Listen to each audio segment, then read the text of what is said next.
ঈদ মুবারক। ঈদ সবার জীবনে সুন্দর মুহূর্তটুকু বয়ে আনুক।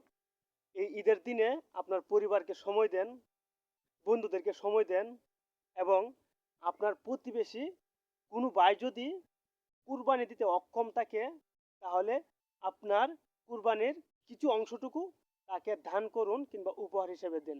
যাতে সেও তার সন্তানাদি নিয়ে সুন্দর করে আপনার মতো হাসিমুখে ঈদটা উদযাপন করতে পারে। তাহলে সেও আপনার প্রতি কৃতজ্ঞতা প্রকাশ করবে। আল্লাহ পাকেও আপনার জন্য ভালো কিছু উপহার রেখে দিবেন। এর সাথে আমি আরেকটা কথা বলি, এই ঈদের দিনে আমরা কোনো খারাপ কাজে লিপ্ত হব না। আল্লাহর ইবাদাত এবং সুন্দরভাবে সকলের সাথে হাসিমুখে সময়টুকু কাটাতে চাই। আপনার যদি কোনো শত্রু থাকে, এই ঈদের দিনে তাকে সালাম জানান, তাকে বুকে জড়িয়ে নেন, তাহলে দেখবেন কোনো শত্রুতা থাকবে না, সব কিছু ভুলে যাবে। তো এই বলে বিদায় নিলাম সবাইকে। আবারও ঈদ মোবারক।